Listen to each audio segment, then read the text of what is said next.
Howrah district के सदर तृणमूल कांग्रेस के माइनॉरिटी सेल की ओर से 87 नंबर कैरी रोड में शेख गुलाम और सलीम की ओर से एक इफ्तार पार्टी का आयोजन किया गया। यहां सभी धर्मों के लोग मौजूद थे।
কামনা সব ধর্ম, সব বর্ণ, সব ভাষার মানুষ একসাথে এইভাবেই আনন্দ করুক।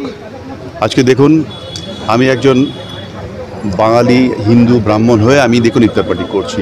এখানে দেখুন আমার শিখ যারা প্রতিনিধি তারা এসেছেন, আমার ভাইয়েরা। এখানে এটাই তো বাংলা সংস্কৃতি, বাংলার এটাই তো শিক্ষা, যেটা মাননীয় মুখ্যমন্ত্রী বারবার বলেন যে ধর্ম যার যার উৎসব সবার। সুতরাং সকল ধর্ম সম্প্রদায়ের মানুষ আজকে আমরা একত্রিত হয়েছি এখানে। আজকে হাওড়া ডিস্ট্রিক্ট মাইনরিটি সেলের যে আহ্বানে, সভাপতি ভাই শিমুলের আহ্বানে, এবং এখানে আমাদের দেখতে পাচ্ছেন রাজ্য সভাপতি ভাই মোশাররফ হোসেন আছে, এবং আছে আমাদের আমাদের তৃণমূল কংগ্রেস পরিবারের সকলে। তো এটাই আমার প্রথম কথা, অত্যন্ত সাধুবাদ দেব অত্যন্ত সুন্দর আয়োজনের জন্য, এবং তারপরে বারবার আমরা এই বার্তাটাই দেব যে সবাই মিলে এইভাবে সাম্প্রদায়িক সম্প্রীতি বজায় রেখে শান্ত বাংলাকে একদম অশান্ত করতে দেবেন না, কোনো অশুভ শক্তিকে। শান্ত বাংলাকে এইভাবেই শান্তিপ্রিয় মানুষের হাতে ছেড়ে শান্ত করে রাখুন, সুন্দর করে রাখুন। স্যার আমরা দেখতে পাচ্ছি, বলবো না, আমি বলবো যে এটা বিজেপি দল এটা করছে। এই যে ধর্ম নিয়ে যে উস্কানি, এই ধর্ম নিয়ে যে ঘৃণা বিদ্বেষ ছড়ানো, মানে হেট্রেড স্প্রেড করছে, যেটা কিন্তু অত্যন্ত ভয়ঙ্কর, একটা দেশের পক্ষে অত্যন্ত ক্ষতিকর। কারণ ওদের কোনো এজেন্ডা নেই, কোনো ডেভেলপমেন্ট উন্নয়নে কোনো এজেন্ডা নেই। ধরুন পশ্চিমবাংলায় এতজন এমএলএ, এতজন এমপি বিজেপির আছে, কিন্তু একটা কোনো উন্নয়নমূলক কাজ দেখাতে পারবেন এত বছরে দেখাতে পারবেন না। তো সুতরাং যাদের হাতে কোনো এজেন্ডা নেই, যারা হতাশায় ভুগছে, যাদের সঙ্গে মানুষ নেই, তারা স্বভাবতই এই অন্য পথ বেছে নিয়েছে। তারা হিন্দু মুসলিম হ্যান ত্যান এইসব ধর্ম নিয়ে তারা চাইছে ভোটটা পার করতে, কিন্তু পারবে না।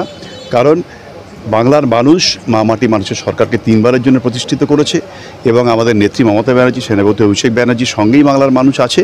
সুতরাং 2026-এ আরও বেশি সংখ্যক সিট নিয়ে তৃণমূল কংগ্রেসই আসবে। সুতরাং এই যারা ঘৃণার বিদ্বেষ ছড়াচ্ছে তারা, আর বিরোধী দলের মর্যাদা, মানে বিরোধী দলনেতার মর্যাদাও ওনার থাকবে কিনা সেটা নিয়ে আমার সন্দেহ আছে। যথেষ্ট সুন্দর পরিবেশ, সকল মানুষকে নিয়ে শান্তিপূর্ণভাবে সুন্দর যে আয়োজন ওরা করেছে মানুষের এই পবিত্র রমজান মাসে আজকের এই ইফতার পার্টিতে, আমি অত্যন্ত খুশি এবং আমি ওদেরকে আন্তরিক ধন্যবাদ জানাবো। Thank you sir, thank you. का मकसद बताइए। मुकादमे की हमें ये जरूरत था या कि इसलिए यहाँ आवाम जो है सबको लेके हम है, अगर किसी को एक से भी करा गया तो उसका बहुत बड़ा सल्ला है। और हम लोग ये चंद लोग साथी है, हमारी पूरी हमारी जो कौम है उस साथ को लेके हम लोग ये इफ्तार की इंतजाम किए। और ये इफ्तार सिर्फ एक चारा किया है, यहाँ कोई सियासी फ़ायदा उठाने के लिए इफ्तार करने की ज़रूरत नहीं है। क्यों हम सोचते हैं कि बंगाल की मुख्यमंत्री ममता बनर्जी ने जो हमारी पब्लिक ओरिएंटेड परिसेवा आवाम को दे है, तो उसके लिए हमें एक छोटा सी आवाम को जोड़ने की ज़रूरत नहीं है। क्योंकि आप लक्की भंडार बोलिए, कन्याश्री बोलिए, 700 साथी बोलिए, जो भी प्रकल्प उत्कर्ष बांग्ला बोलिए, सब पब्लिक ओरिएंटेड है, तो हमें ये सब की ज़रूरत नहीं होती। सर मुल्क में जो हालात है, देखिए हम तो सोचते हैं हमारी आमाल की वजह से हमारी ऊपर जो जालिम सियासतदान जो नरेंद्र मोदी जैसे एक जालिम हमारे ऊपर आया है, ये हम सोचते हैं पहले हमारे ईमान वालों की आमाल की बदअमलियत की एक आमाल है, इसलिए अल्लाह की तरफ से ऐसा फ़ैसला आया। तो ये फ़ैसला रद्द करने के लिए हम ईमान वालों को पूरी ईमानी की तौर पे चलने होगा और एकता कायम करने के लिए, जैसा शाह वलीउल्लाह देहलवी रहमतुल्लाह अलैह से लेके सैयद अहमद सईद से लेके मौलाना अबुल कलाम आज़ाद तक, हुसैन अहमद मदनी रहमतुल्लाह अलैह ने जो हमारे मुल्क की आज़ादी के लिए जो लड़ाई लड़े थे महात्मा गांधी के संग, आज हमें भी हम मुसलमान, हम शेख गुलाम मुरसलीन, हमारा ये भाई अर्पण बैनर्जी है, हम हिंदू मुस्लिम एकता होके सिख ईसाई क्रिश्चियन सबको लेके हमें ये जालिम बादशाह के विरोध लड़ाई करने होगा, हमारी कॉन्स्टिट्यूशन को बचाने होगा। सर हमारे नौजवान को अगर हम बोलेंगे तुम नमाज पढ़ो तो वो नहीं नमाज पढ़ेंगे, पहला हमें नमाज में कायम होने होगा, तब मेरा दावत कबूल होगा। हम हर वक्त मेरा टीचर को भी बोलते हैं, don't say your child what to do, show them what to do.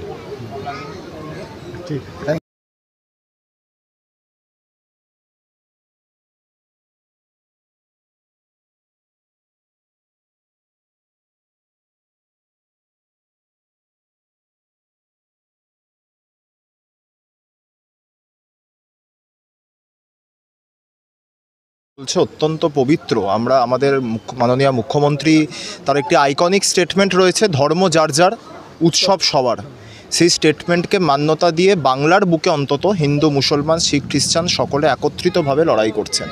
এক শ্রেণীর রাজনৈতিক অপশক্তি নিশ্চিতভাবে রয়েছে, আপনারাও জানেন আমরাও জানি, যারা চেষ্টা করছে বাংলার এই সৌভ্রাতৃত্বের বন্ধন, মৈত্রীর বন্ধনকে ক্ষুণ্ণ করতে। কিন্তু সর্বভারতীয় তৃণমূল কংগ্রেস এবং বাংলার সাধারণ মামাটি মানুষ, আমরা যাদের প্রতি আস্থাশীল, আমরা বিশ্বাস করি তারা বাংলার ঐতিহ্য, মৈত্রী, সম্প্রীতি এবং সৌহার্দ্য ভ্রাতৃত্বের বন্ধনকে অক্ষুণ্ণ রাখতে, অটুট রাখতে প্রতিজ্ঞাবদ্ধ। কেউ বলছেন দুনিয়ার হিন্দু এক হও, এটা শুনে কারুর মনে হতে পারে একসময় নেতাজি সুভাষচন্দ্র বসু বলেছিলেন যে দুনিয়ার এক হও। তো ভারতীয় জনতা পার্টির নেতৃত্ব যাই দুনিয়ার হিন্দু এক হও বলছে, তাকে নেতাজি সুভাষচন্দ্র বসুর আসনে বসাতে পারে। কিন্তু আমরা তার মধ্যে ব্রিটিশের ছায়া দেখছি, কারণ ব্রিটিশরা চেষ্টা করেছিল ভারতবর্ষের বুকে জাতিগত, ধর্মীয়, বর্ণগত বিভাজন লাগিয়ে যাতে গোটা ভারতবর্ষকে দখল করা যায়, এবং তাদের লক্ষ্যমাত্রায় সফল হয়েছিল। প্রায় 200 বছর তারা ভারতবর্ষে শাসনতন্ত্র কায়েম করেছিল। সেটা আমরা বাংলার বুকে করতে দেব না। যারা মনে করছেন, এবার এমনটাও নয়, যেমনটা শিমুলদা অত্যন্ত স্পষ্টভাবে বললেন যে কোনো রাজনৈতিক উদ্দেশ্যকে সামনে রেখে ইফতার পার্টি একদমই নয়।